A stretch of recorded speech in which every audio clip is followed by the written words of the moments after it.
So now that we've seen the core strategy of Jiu-Jitsu, we have to take a look at what happens if things go wrong.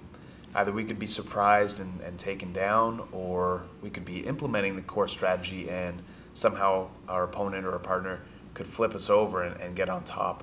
We saw how powerful the mount was for the person on top. Even if they're smaller, imagine if they're bigger, stronger, faster, it can be really disastrous for us. So we really need to know how to get out. Jiu-Jitsu is very much a science of body mechanics and problem solving. So we're going to take a look at dealing with that situation in pieces. We'll start with preventing punches.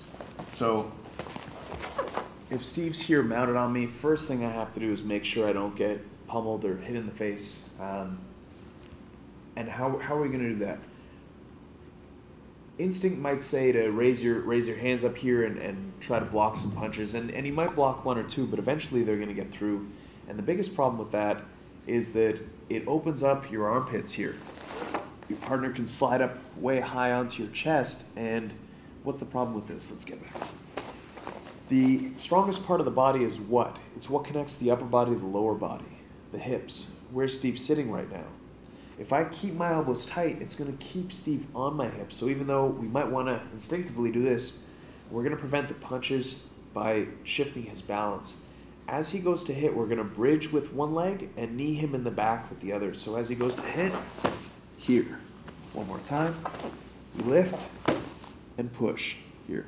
Once his hands are on the ground, so one more time. Here. Once his hands are on the ground, he can't be hitting us.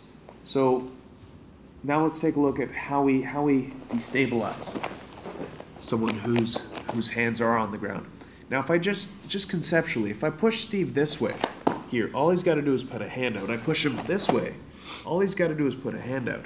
So if somehow we trapped an arm and we tried to push him over, either he's going to go over or he can put a foot out. So if we can, again, just conceptually, if we can trap an arm and trap a leg, somehow get him moving in that direction, he's probably going to go over. So once those hands are on the ground, we have a lot of different options. We're just going to take a look at a simple one. We're going to reach inside the arm, wrap around it, and collapse it with our elbow here, holding just on top of his back. Now from here, if I try to take Steve over, just a training tip or safety tip, I don't want to hurt my training partner, so I have to make sure that as I go over, Steve has a chance to turn his palm up, or he's going to bend his wrist back. So he should turn his palm up, put it under my shoulder, and now he's going to be safe while we practice this technique. Now from here, we said we have to block the foot as well. So we block the arm, block the foot, and now we want to bridge all the way up in an arc, come up on top, and now we're in a position to stand up and get away, or what's our core strategy?